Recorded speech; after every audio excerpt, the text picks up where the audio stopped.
안녕하십니까. 사회복지사 1급의 고병갑입니다.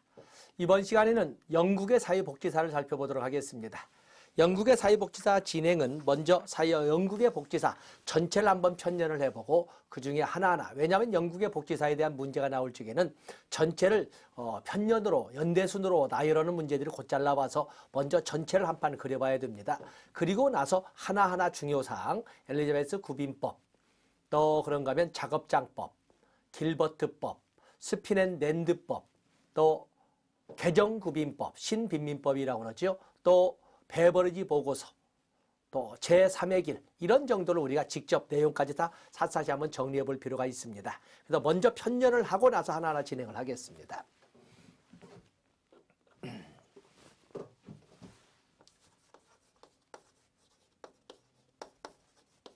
영국의 복지사라고 이렇게 제목을 달고, 영국의 복지사의 전통이야 뭐 어쨌든 간에 우리가 시험 문제를 본다면 1601년 엘리자베스 구빈법으로 시작을 한다고 볼 수가 있습니다. 1601년 엘리자베스 구빈법, 자세한 내용은 따로 이제 노트 정리할 것이고, 엘리자베스 구빈법은 구빈에 대한 국가 책임도 규정을 한 첫 번째 작품이라는 점에서 세계 최초의 공공부조, 세계 최초의 근대적 의미의 공공부조법이라는 이렇게 의미를 부여받습니다. 국가 책임이란 말, 여기는 그 국가 책임인 것 같습니다. 국가 책임. 그로부터 61년이 지난 1662년에 정주법이 등장을 합니다. 정주법이라고 하는 것은 너무나 인구의 이동이 잦다 보니까 자본가나 또는 농촌 토지 자본가, 영주들의 많은 문제가 발생해서 앞으로는 구빈을 하기는 해야 되겠지만 구빈의 대상은 모든 교구에서 해당 교구 법적 거주권자로 국한하자 해서 여기는 거주 이전의 자유, 거주 이전의 자유를 제한했다는 특징을 가지고 있는 것이 1662년 정주법이 되겠습니다. 그로부터 60년이 지난 1722년에는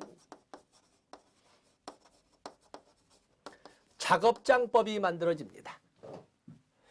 작업장법은 그냥 빈민에 대한 것이 아니라 근로 능력이 있는 빈민, 근로 능력이 있는 빈민을 대상으로 하는 것으로서 여기는 어떤 원내구제란 말이 더 중요하니까 원내구제의 법제화, 원내구조의 법제화라는 데 더 큰 초점을 두겠습니다.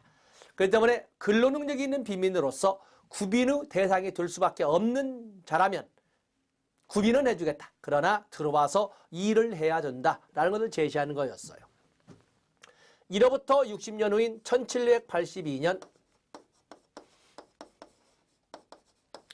길버트법이 만들어집니다. 1782년 길버트법이 만들어지는데 이 길버트법은 작업장법과 똑같은 생각은 가지고 있으나 굳이 가둬놓고 일을 시켜야 되는가, 어디에서라도 일을 시키면 되는 것이 아닌가 라고 해서 작업장의 인도주의화를 통해서 여기는 원의구제, 원의구제의 법제화를 이끌어갔다는 것이 길버트법이 되겠습니다. 내용은 똑같이 근로능력이 있는 빈민도 구빈의 대상을 삼을 수는 있으나 일해야만 빵을 준다. 그러나 어디에서 일을 할 때 빵을 줄 것이냐는 문제를 가지고 좀 이렇게 다릅니다. 이로부터 13년 후인 1795년 스핀앤랜드법, 스핀앤랜드법. 자, 이것도 역시 길버트법과 마찬가지로 구빈의 인도주의적 구빈을 이끌어가고자 하는 건데 여기도 마찬가지로 워킹푸어에 대한 작업장법, 길버트법, 스핀앤랜드법의 공통점이라는 것은 일하는 빈민에 대한 구제거든요. 일하는 빈민. 때문에 여기 스핀앤랜드법은 임금보조, 임금보조제의 기원으로서 이제는 근로자만 생각하는 것이 아니라 근로자의 가족까지도 생각하는, 이러면서 버크셔 빵법이라고도 한다. 원외구제의 전국화가 이루어졌다. 도덕적 해이가 만연했다. 구빈법 개정 요구가 빗발쳤다. 이런 식으로 나가는 것이 바로 1795년 스핀앤랜드법이 되겠습니다. 다음에 1833년. 여기는 뭐 별도로 그냥 공장법이 있습니다. 1833년에 있었던 공장법의 의미는 1833년 공장법의 의미라고 하는 것은 이것은 아동복지 관련 법령의 의미를 갖습니다. 산업혁명 이후에 많은 이런 공장들이 세워지면서 어린 애들이 일을 하게 되는데 너무 지나친 아동학대나 아동혹사가 있어서 그런 문제를 막기 위해서 9세 이하의 아동에게는 야간 근무를 시키지 말아라, 18시간 이상 근무를 시키지 마라, 이런 등등의 소위 아동복지 관련 법령의 의미를 갖는 것이 1833년의 공장법이 되겠습니다. 다음에 1834년에는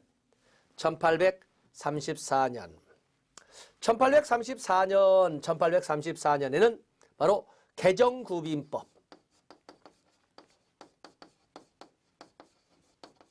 소위 신구빈법이라고 이렇게 볼 수가 있는데, 개정구빈법의 특징은 억압 속의 구제, 억압 속의 구제로의 복귀를 현실화시킨 것으로 여기에는 3대 원칙, 언제나 잘 나오는 3대 원칙에서 균일 처우의 원칙, 열등 처우의 원칙, 그리고 작업장 활용의 원칙, 3대 원칙이 역시 중요한 지위를 차지한다, 이렇게 볼 수가 있습니다. 그래서 먼저 영국의 복지사는 한 줄로 공공부문의 개입으로 한 판을 떴습니다. 자, 이 자체로 한 판을 뜬 거죠. 그 다음에 두 번째 칸에서는 이제는 우리가 민간 부문의 개입을 가지고 시작을 할 필요가 있습니다. 1869년 자선조직협회가 1869년에 자선조직협회가 소위 상류층의 자선활동 정당화 노력의 일환으로 이렇게 만들어집니다. 상류층에. 그래서 나중에 개별사회사업, 지역사회 조직사업의 기원으로서 의미를 부여받으면서 1869년에 등장을 하고 있는 것입니다. 다음에 1884년 인보관운동. 1800년 인보관운동이 일어나는데, 이것은 중류층 지식인들의 사회참여운동, 사회개량운동의 일환으로 오늘날 집단사회사업의 기원으로서 의미를 부여받는 것이 바로 인보관운동이 되겠어요. 그렇기 때문에 이것은 이 자체만으로도 언제나 무조건 나옵니다. 실천의 태동이라고 그러죠. 사회복지 실천의 태동이다 라고 이렇게 부르요. 사회복지 실천의 태동. 그리고 1905년에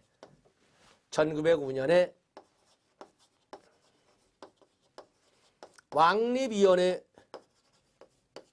조사가 있게 되고, 1908년에 노령연금법, 1909년에 최저임금법, 1911년에 국민보험법이 이렇게 만들어지는데, 요건 제가 의미를 부여하는 것이 요 자체로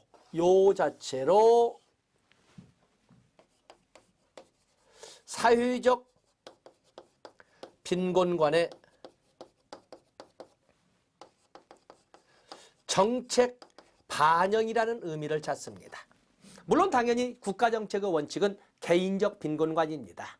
국가정책의 원칙은 개인적 빈곤관이지만 20세기를 넘어서면서 사회적 빈곤관도 정책에 반영되게 되었다라는 데 의미를 가져서 지금 여기다 하나씩 보는 겁니다. 그중에 이 국민보험법, 영국 최초의 사회보험법이자 실업보험과 건강보험으로 구성됐다. 균일각출, 균일급여를 원칙으로 한다. 이런 등등의 특징을 우리가 국민보험법을 통해서 살펴볼 수가 있습니다.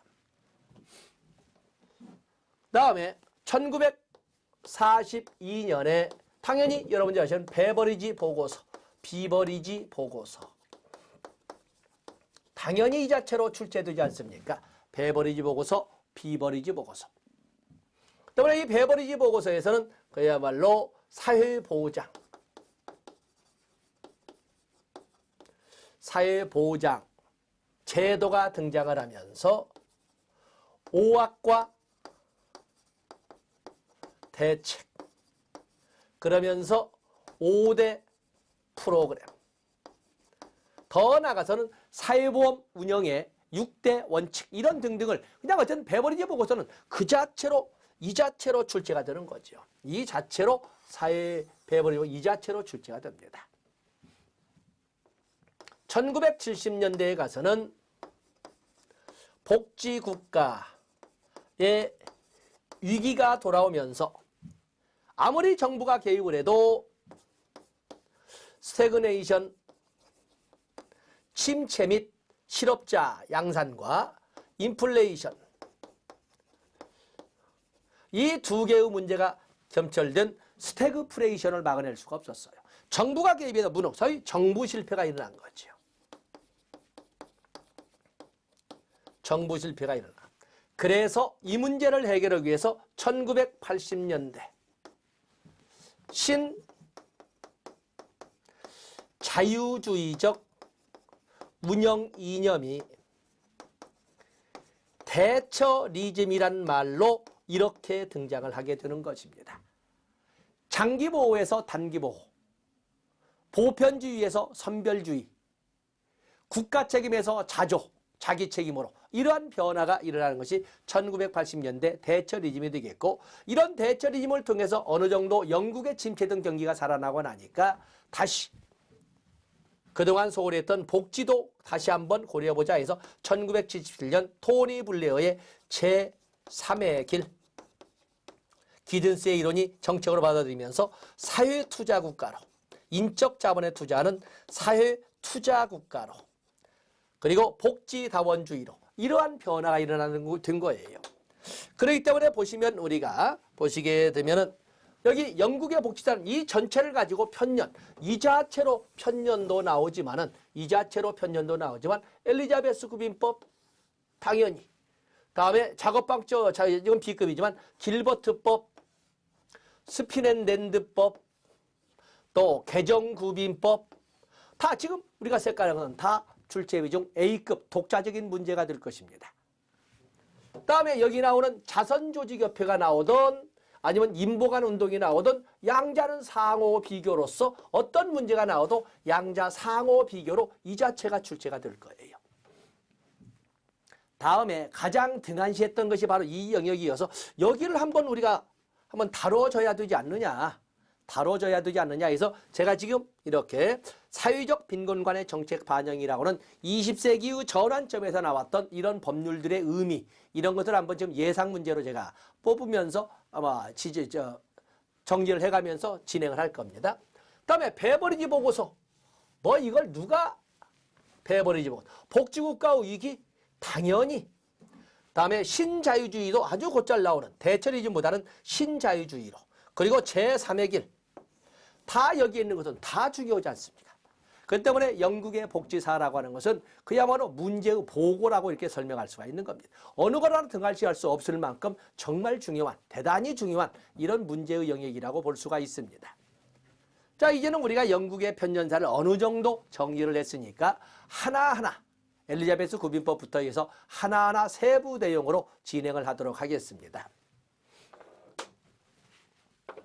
자, 그냥 여기 공공부문의 개입, 여기는 공공이지, 여기는 공공부문의 개입으로 한 판. 다음에 여기는 실천의 태도니까 민간부문의 개입으로 한 판. 이렇게 해서 놓고, 일단 공공부문의 개입만 놔두고 지워버리고 이제는 엘리자베스 구빈법부터 진행을 하도록 하겠습니다.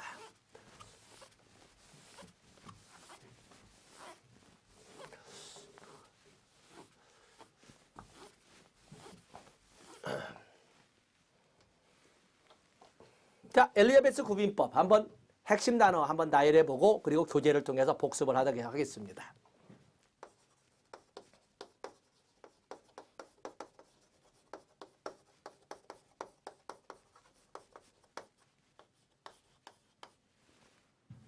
자, 엘리자베스 구빈법을 이렇게 보시면 엘리자베스 구빈법의 배경은 등장 배경은 엘리자베스 구빈법의 등장 배경은 첫 번째 십자군 전쟁으로 인한 수도원의 몰락이 되겠어요.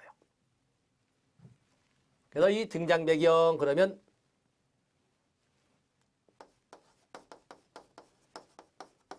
십자군 전쟁도 하나의 배경이 되고 십자군 전쟁 실패로 인한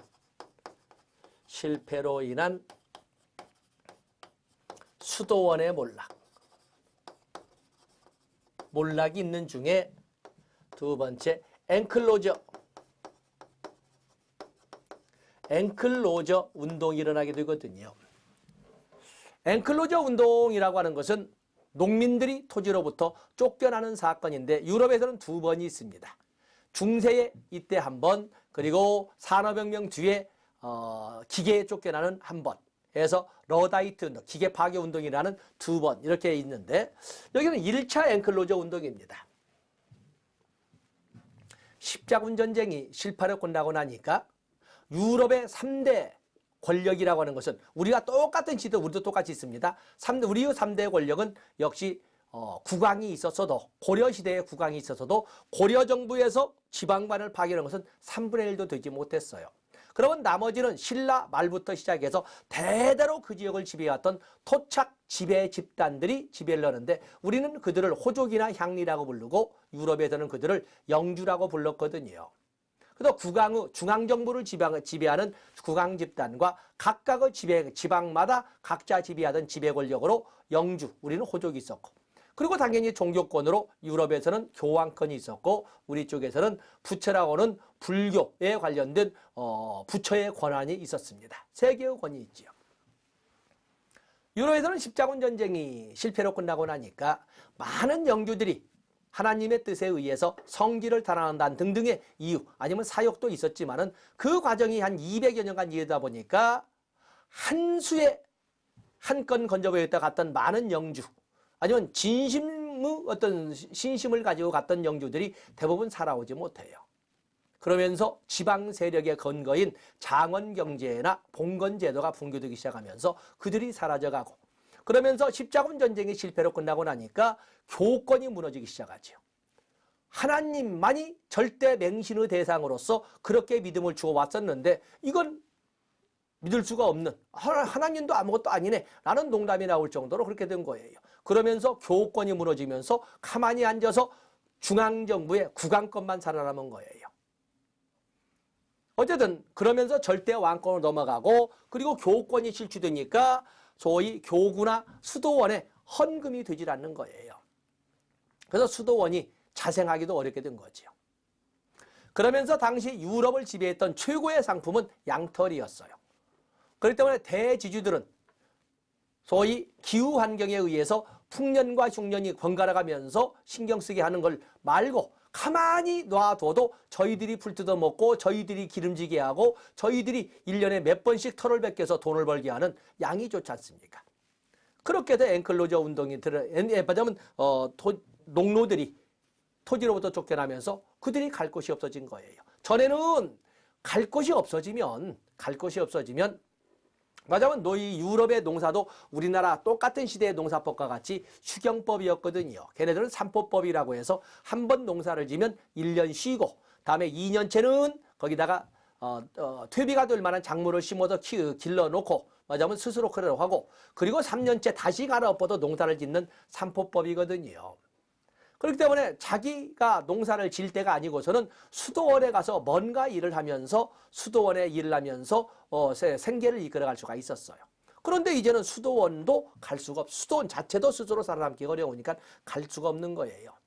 그래서 토지로부터 쫓겨난 많은 사람들은 도시로 십자군 전쟁으로 등장한 수없이 많은 항구 도시로 빌리면서 도시 빈민이 도시 빈민이 급증하게 된 거예요.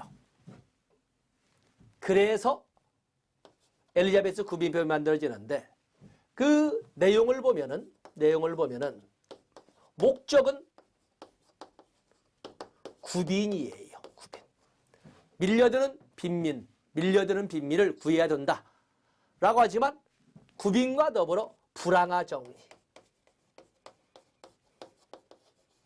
사실은 엘리자베스 구빈법에 밖으로 내세운 것은 구빈이지만 실질적으로는 토착 도시민들을 위해서 그야말로 노숙자 집단으로 치안을 어렵게 만드는 불황아들을 한꺼번에 정리한 것이. 그래도 밖으로 내놓은 것은 이거, 실제로는 이거. 그렇기 때문에 사회통제론, 사회정책이론 중에서 사회통제론, 사회음모론의 하나라고 이렇게 우리가 의미를 부여하고 있는 것입니다. 대상은 빈민입니다. 그러나 빈민이라기도 보편주의적 빈민은 아니고 이 빈민은 누구냐면 해당 교구 3년 이상 거주한 자로서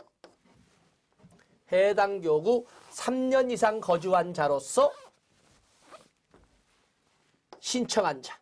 그렇기 때문에 모든 빈민을 대상으로 하는 것은 아니에요. 해당 교구에 3년 이상 거주 조건과 신청 요건 두 가지를 가지고 설명을 했어요. 다음에 주체는 누가 이들을 구빈한다? 국가라고 했지만 이 국가는 지방정부를 말해요. 국가를 잠깐 중간에 지방정부를 말하면서 소극적 개입을 말하는 거죠. 국가의 책임을 규정한 것이 아니라 국가도 책임을 져야 된다. 당연히 1차 책임은 가족이나 친지가 민간에서 사적 보호가 우선이지만 사적 빈민에 대한 구빈은 사적 책임이 우선, 개인적 빈곤관, 가족, 친지의 뭐냐면 구제관 이렇게 하지만 그러고도 안 된다면 국가도 나설 수 있다. 국가도 나서야 한다는 거. 그래서 이 국가라고 할 때 그걸 지방정부를 말하면서 2차 개입을 말한다는 겁니다. 재원은 구빈세 징수를 통해서 징세를 통해서 재원을 삼습니다. 구빈세 징세를 통해서. 방법은 범주화된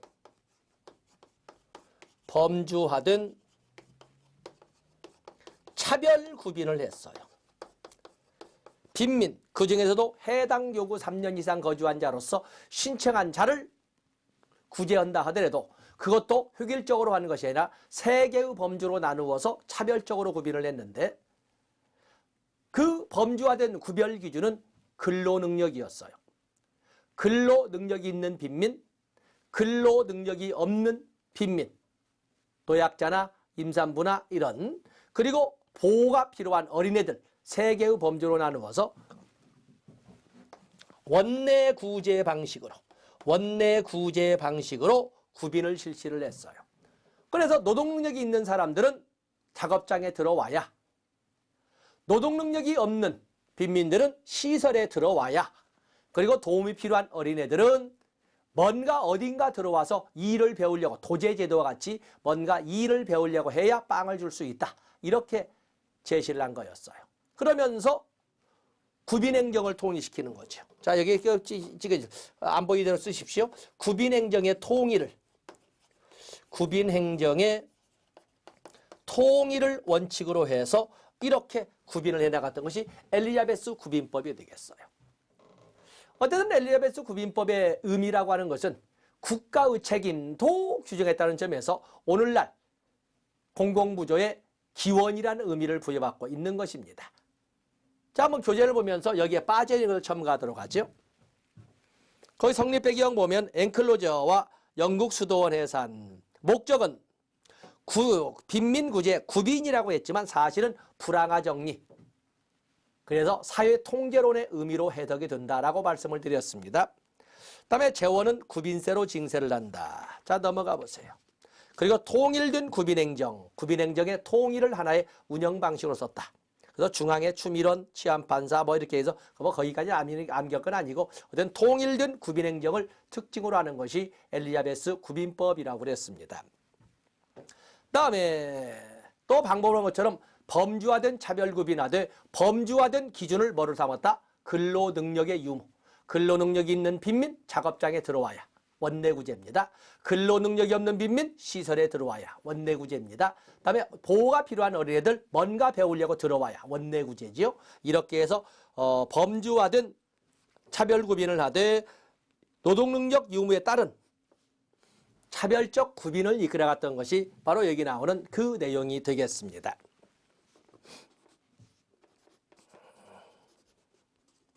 자, 왜 그 여덟 특징을 같이 이게 첨가를 해보시면 거기 보면 세계 최초로 국가의 구빈 책임을 규정한 법률로 그때 국가라고 하는 것은 뒤에 나와 있죠. 지방정부를 의미한다.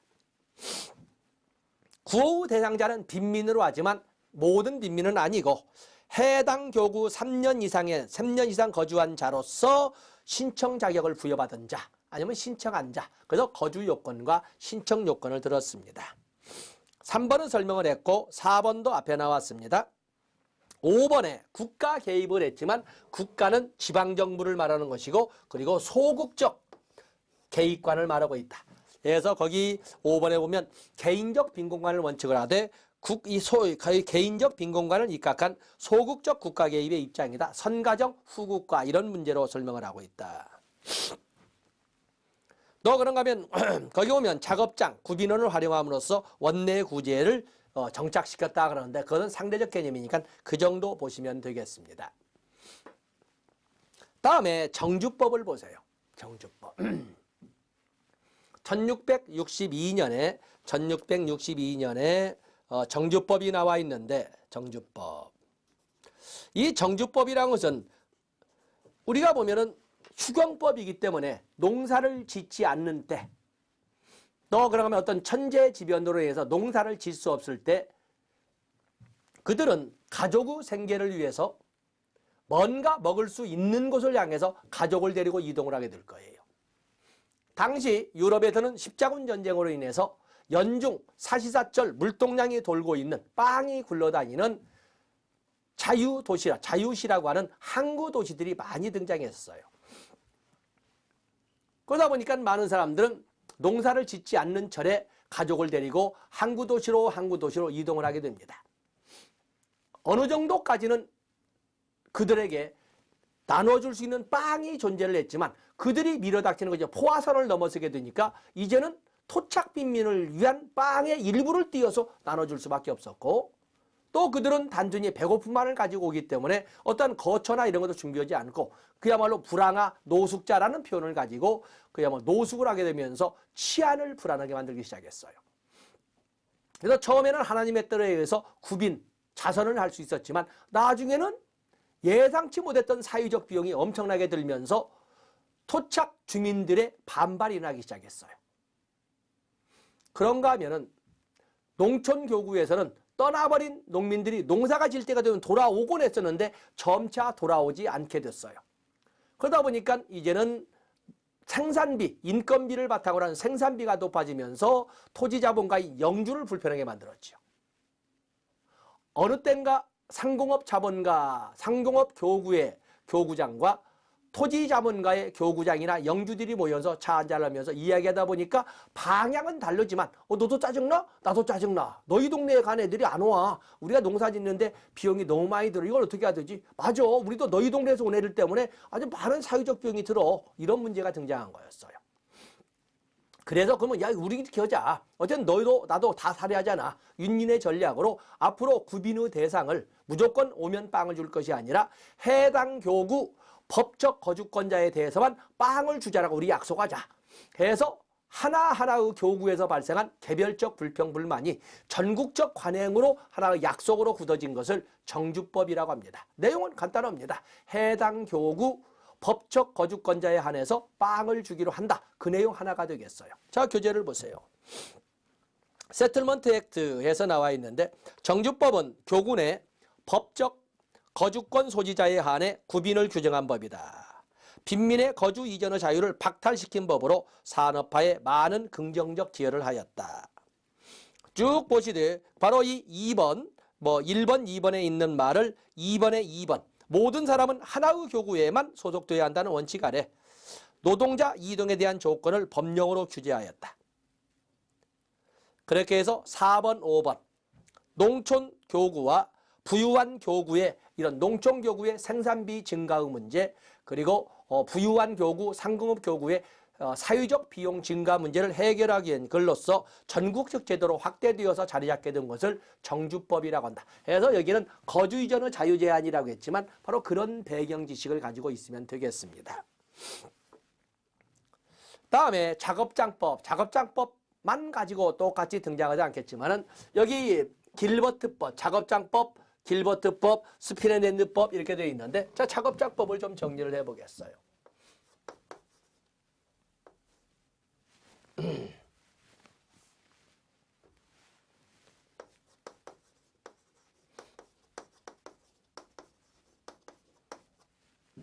작업장법을 보면은 1722년, 정주법이 1662년이고 그로부터 60년이 지난 후에 작업장법이 등장을 하는데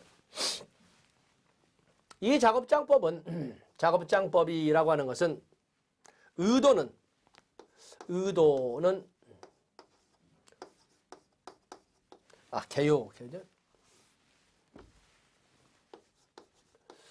개요를 보면은 이 작업장법은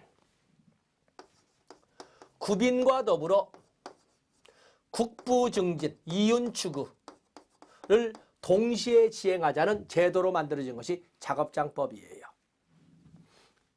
작업장법의 대상은 의도란 말 안 썼군요. 이거 쓸까요?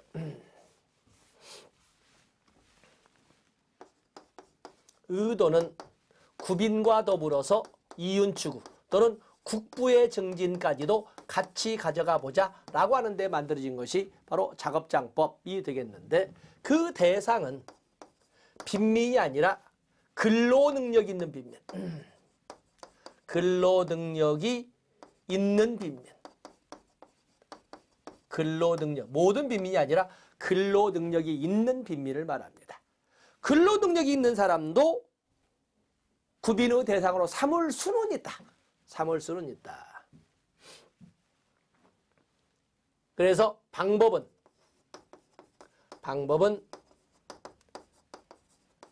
작업장 내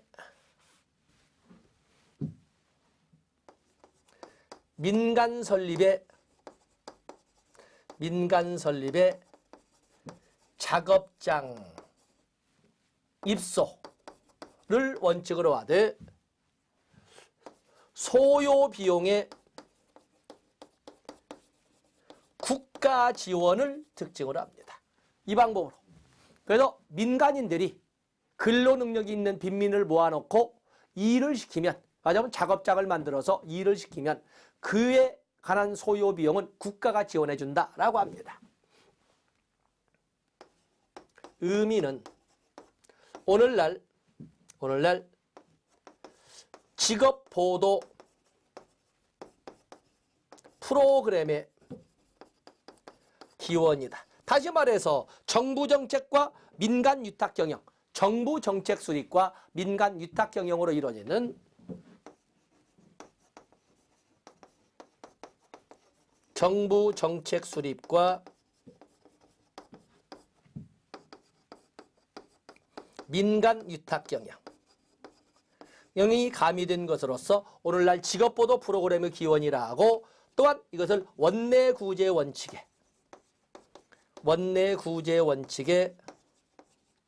원내구제 원칙의 법제화라고. 원내구제는 엘리자베스 구빈법에서도 있었지 않습니까? 때문에 원내구제 원칙의 법제화라고 하는데, 문제는 인권유린 문제가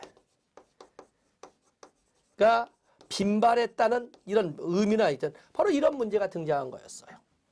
최근에는 대구 대교구 산하의 복지원에서 수없이 많은 사망자가 등장할 정도로 인권유린이 아주 자심했다. 이런 말들 나오지 않습니까? 어떤 과정을 통해서 정부로부터 위탁받은 사회복지시설 내에서 그렇게 그것도 우리가 많은 사람들이 믿을 수밖에 없다고 보여지는 종교 관리하에 요즘은 많이 많은 시설이 결국에 종교 시설의 산하시설로 이렇게 되어 있는데 하물며 대교구 산하에 그런 정도 있을 때 우리가 볼 적에는 확대시켜버리면 모든 종교 시설에서 관리하는 사회복지시설이나 기관은 의심을 할 수밖에 없는 거고 사람들이 더욱더 믿고 있는데 더 배신을 때리자. 도가니 사건이라고 하는 것은 어디에서만 있는 것이 아니라는 것을 알 수 있는 거예요. 어떤 어려운 일이 있는 사회복지시설이나 이런 것은 사람들이 더욱더 감시하고 마치 몇몇 이런 복지원에서나 시설에서만 이런 도가니 사건이 있는 것처럼 생각을 하지만 사람들은 다 알고는 있습니다. 다른 데서도 그런 일이 비일비재해 있을 것이다.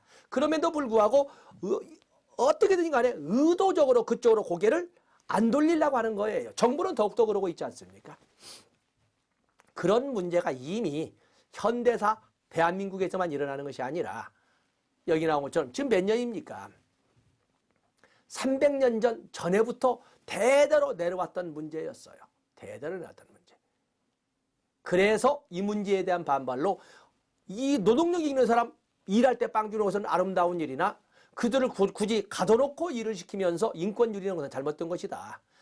바로 이런 일을 척결하고 작업장의 인권 유리 문제를 없애야 되겠다. 인도주의화를 도모하자라는 방안으로 많은 사상가나 정치인들이 제안을 하지만 안 들어주다가 60년이 지난 후에 1782년에 길버트법이 위반이 되는 겁니다. 자, 먼저 여기 작업장법, 여러분 나치불법까지 이렇게 나왔지 않습니까? 한번 보시죠. 노동이 가능한 빈민을 고용하여 국부 증진을 기하기 위해 제정된 법이다. 2번에 1번 보면은 상습거린이나 불황아들을 연합구 공동작업장에 종사를 하고 민간 위탁 경영을 시켰다. 그 말을 빼버리고 그냥 직업보도 프로그램의 기원이라 하고 그로 인해서 엘리자베스 구빈법이나 어디나 있었지만 그것을 좀 더 철저히 국가 감독하에 원내 구제 원칙을 정착시켰다. 그런데 그 내부에 있었던 인권 유린이 너무 자심해서 지하 감옥이라고 불릴 정도로 인권 유린이 아주 심했다라는 말을 했는데 이런 작업장법을 가지고 이렇게 한 법을 나치불법이라고 이렇게 설명하는데 나치불법이라고 문제가 나오던 작업장법이라고 문제가 나오던 원내 구제 원칙, 직업보도 프로그램, 인권 유린, 지하 감옥 이런 단어들을 같이 끄집어내서 문제를 풀어가시면 됩니다. 그래서 등장한 것이 길버트법입니다. 길버트법. 네 번째 길버트법이 나와 있지요.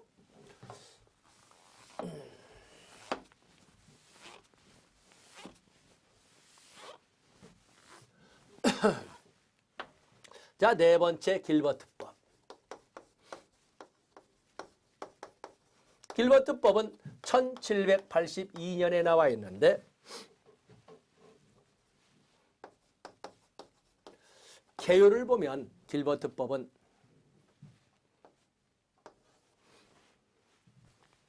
근로 능력자를 대상으로 한다는 점. 그리고 노동 종사 시 구빈으로 한다는 점은 작업장법과 동일합니다. 구빈을 하되 그 대상자를 근로 능력이 있는 빈민을 대상으로 한다. 그리고 그들에게 구빈을 제기는 이 일을 할 때만 빵을 주기로 한다는 점에서는 공통점입니다. 공통점. 다음에 근로 장소를 개방하자고 주장하는데 차이점이 있는 거죠. 어떤 일할 때 빵을 주자라고 하는 것은 공통점이에요. 근데 작업장법에서는 가둬놓고 일을 시켜야만이 사람 된다라고 하는 데 비해서 길버트는 굳이 가둬놓을 필요 없지 않냐.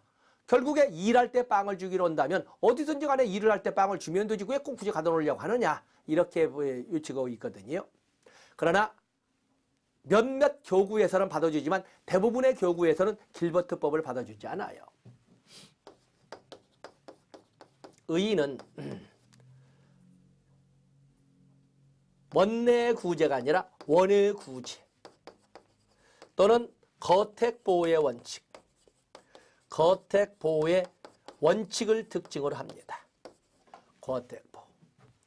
그리고 이것은 강행법규가 아니라 임의법규로서 몇몇 교구에서만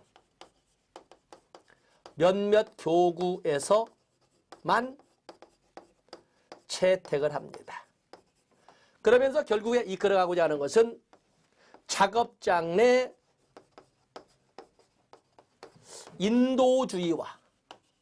인도주의화를 그리면서 원외구제를 요구하는 거거든요. 원외구제를 요구하는 거예요.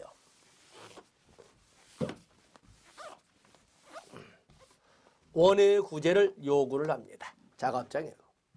그러면서 또 다른 인권 유린이 발생하지 않도록 유급 이런 감시원들을 파견한데 오늘날 사회복지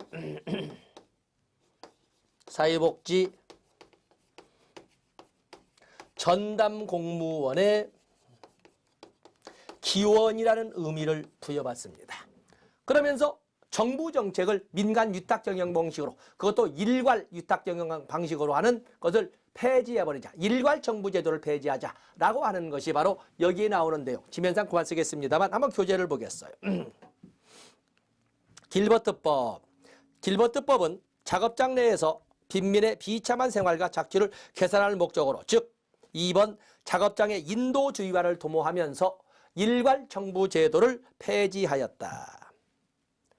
그래서 거기 3번의 끝에 줄 원외구제 대책으로 거택보호를 최초로 인정하였다.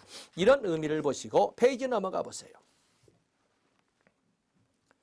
길버트가 제안한 최초의 빈민구제위원회법으로 원내구제 중심에서 일부 원외구조를 도입. 그 일부란 단어 핵심. 일부란 말은 뭐야? 강행법규가 아니고 임의법규라는 것을 말하고 있습니다. 강행법규가 아니라 임의법규라는 것을 말하고 있다. 원외구제를 최초로 법제화해서 노동력이 있는 빈민의 시설의 구제를 이끌어갔다. 그 대신 노동능력이 있는 빈민들이 혹사당하면서 일을 하고 있던 작업장은 이제는 바뀌어서 뭐로 쓴다? 노동능력이 없는 빈민들의 수용시설로 전환되었다. 그리고 거기 보면 4번에 또 다른 인권 유린 문제를 감시하기 위해서 유급 사무원도 두게 되어 있는데 오늘날 사회복지 전담 공무원의 기원이라는 의미를 부여한다. 나와 있지요? 다음에 5번 중요 표시하시고 5번 중요 표시하시고 거기 보면은 교구 연합에 대한 행정구역 확대, 교구 연합에 의한 행정구역 확대, 교구연, 이 말은 뭔 말일까? 결국에 길버트법은 꼭 작업장 내가 아니라 어디서라도 일을 하면 빵을 주기로 하자. 그런데 문제는 농촌교구와 같은 경우에는 농사철, 농번기가 지나버리면 일할 것이 없잖아요. 그럴 경우는 어떻게 해야 되느냐 하는 문제가 해결되지 않아요. 물론 상공업교구와 같은 경우에는 연중사시사철 물동량의 유동성으로 인해서 어떻게든지 간에 움직이면 먹을 것이 생기지만 농촌교구, 토지교구는 안 되는 거거든요. 그래서 여러 교구가 연합해서 설사 법적 거주지인 교구가 아닌 다른 교구에서라도 일을 하게 되면 빵을 주기로 하고 서로 교구끼리 상계처리하면 될 것 아니냐. 그게 바로 여기는 교구연합에 의한 행정구역 확대라고 합니다. 우리 같은 경우는 고용보험법을 보면 고용보험 사업의 4가지 중에 거기에 보면 실업급여가 있습니다. 실업급여에는 구직급여와 취업촉진수당으로 나눠보는데 취업촉진수당에 4가지가 있습니다. 조기 재취업수당, 직업능력개발수당, 광역구직활동비, 이주비가 있는데 그중에 광역구직활동비. 자기가 살고 있는 법적 거주권자인 주민등록지에서 일자리를 찾을 수가 없다면 다른 지역에 가서라도 일자리를 찾게 되면 그에 소요되는 비용을 국가에서 대주겠다라고 하는 의지를 보이는 것이 바로 광역구직활동비인데 그게 바로 길버트법에 나와 있는 교구연합에 의한 행정구역 확대로서 이렇게 설명할 수가 있는 것입니다. 그래서 거기 교구연합에 대한 행정구역 확대, 행정의 합리화, 빈민처우 개선이라는 용어를 쓰는 것이 1782년에 있었던 길버트법이 되겠어요. 그리고 거기 6번 강제성보다 의무성이 더 강했다라는 말은 특징의 1번, 위에서 셋째 줄 원내 구조 중심에서 일부 원외 구제를 도입한 일부란 말과 연결시켜서 보시면 그래서 이 길버트법은 강행복지는 아니었고 교구가 선택할 수도 아니할 수도 있었던 의무복지였다라는 말을 1번의 일부란 말과 6번에 있는 의무성이 더 강해졌다라는 말로 이렇게 풀어가시면 되겠습니다. 자, 이 시간은 여기 중에 우리가 여기까지 설명한 겁니다. 여기까지 길버트법까지 설명한 거죠. 길버트까지. 자, 여기까지 설명을 했습니다. 자, 잠시 쉬었다가 다음 시간에는 1795년 스핀앤랜드법부터 시작하도록 하겠습니다. 고맙습니다.